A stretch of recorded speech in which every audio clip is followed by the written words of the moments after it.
This is the Nikon D5-100, originally released on the 5th of April 2011. It is a DSLR camera with 16 megapixels and is my main photography camera. This is the Fujifilm X-T30, originally released on the 14th of February 2019. It is a mirrorless camera with 26 megapixels and is my filming camera.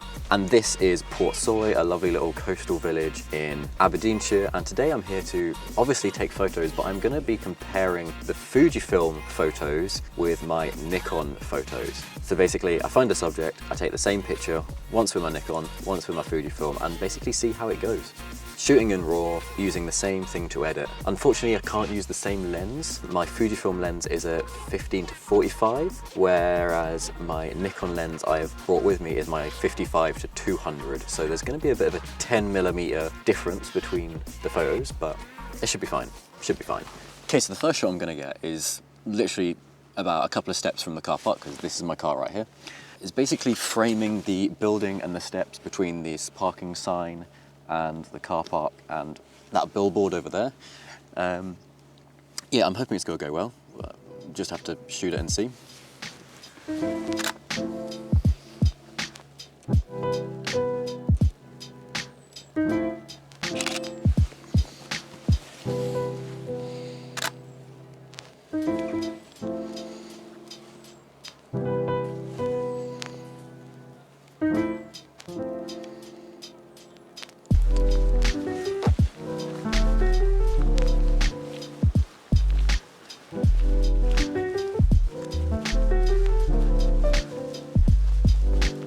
The next thing I want to capture is this life buoy in the background, this little orange one. Basically have the life buoy as the main focus and then quite a lot of space either side of it.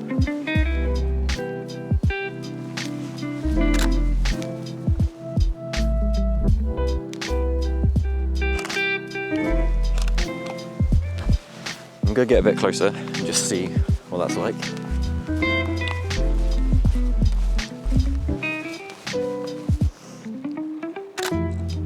Quite tight focal length, really.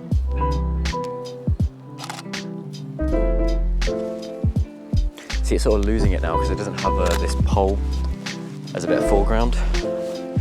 So switch to the Fuji and see what I can achieve with 45mm. Okay, so here what I'm wanting to do is get the red door of this building and the windows and the roof above it, but I don't want to get the red doors either side. Basically make the red door stand out against sort of the grey, browny, yellowish stone that it's built out of, if that makes any sense at all.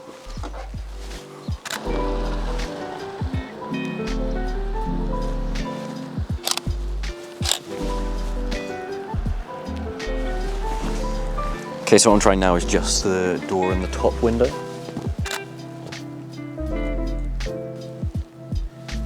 Just to see, really.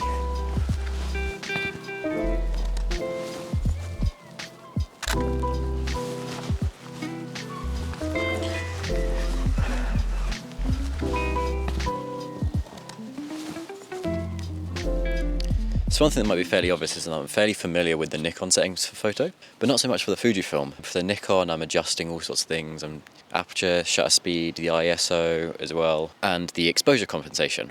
Whereas with the Fujifilm, I'm literally just whacking it on 125 for the shutter speed, f11 or 13, and then for the aperture, and then the ISO is at 80.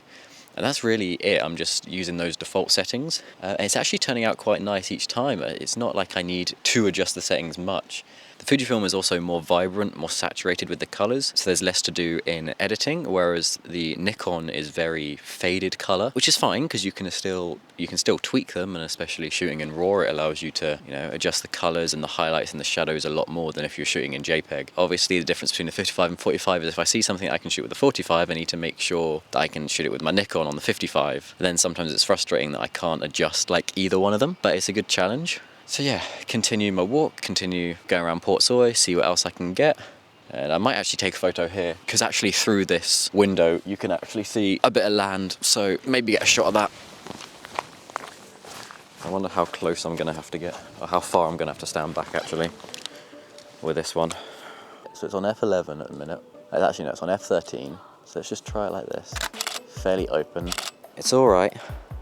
I'm going to open it a bit more. So I'm going to take it to f16. Let's see what that's like. And I actually don't have to sit that far back. I can actually come in a bit closer.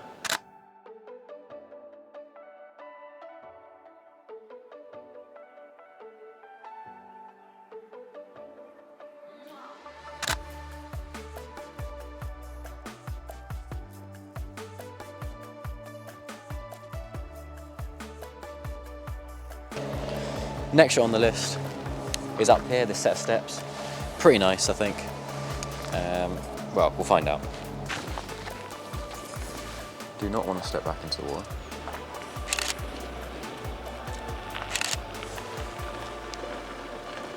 So that's looking okay. Not the best.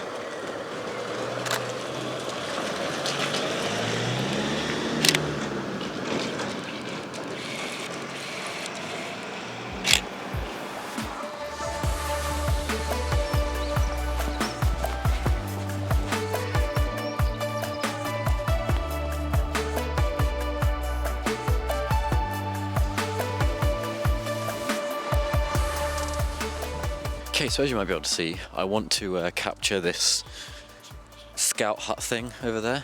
45mm, it should be fine. No clue how it's going to be for the 55 with the Nikon, but we'll see. So yeah, let's just get shooting, find out. I'm going for like a sort of landscape, close up yet far away, if that makes sense. So it fills the majority of the frame, but it's not like ultra focused. So I'm trying to make sure I get quite a bit of sky in it.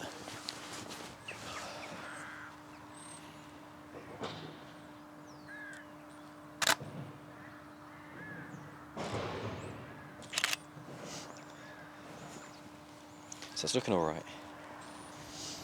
Try and go a bit further back.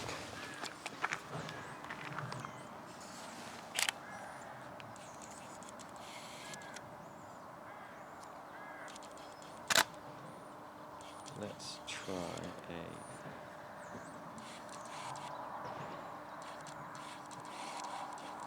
So I've been wandering around for the last like 20 minutes, half an hour, trying to find something to photograph. I mean, there's plenty I can photograph, just none that I actually think I'd be proud of.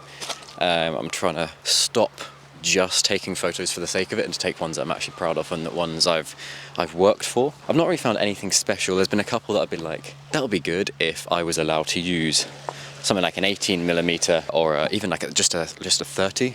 But since I'm restricting myself to 55 and 45, some of them I wouldn't be able to take with either, and some I'd only be able to take with the Fujifilm and not necessarily the Nikon, and vice versa. Oh God, I'm going back to the very start where there are actually two things I wanted to try. One might be like a long exposure one, which is another reason why I've only brought these two lenses, is because they share a 52mm ring on the front, so I can attach my ND filter, whereas the other ones are all much bigger than that. And another one of a boat, which I did like a quick test, but it wasn't actually possible at that time because I was just wanting to walk around for a bit. So yeah, I've got two photos in mind. Go and try them out and see what happens.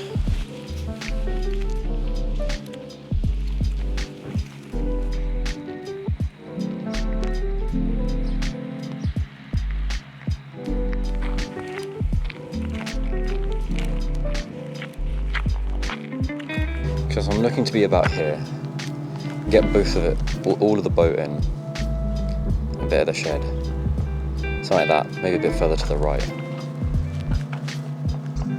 so it's a bit more like that.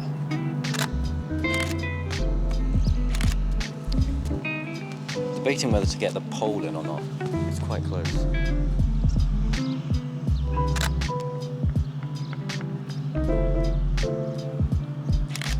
I think I'm going to have to get the pole in. There you go. Okay, next shot, final shot. Nice landscape, low angle of this boat. Yeah, not much to say about that. Might do long exposure or might just do a quick snap. We'll see.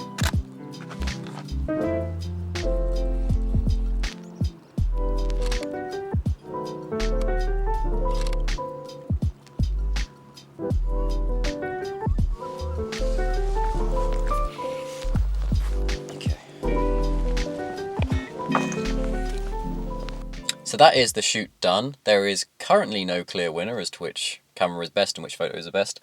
I do know that the Fujifilm is much better in a variety of conditions without having to change too many settings. I could literally leave them on the current settings and take photos in really low light situations or really bright situations, and I think because it's mirrorless, it's much more adaptable. I don't have to do much. With the Nikon, because it's a DSLR, I think you do have to change a lot more of the settings. You do have to really grind to get that perfect image.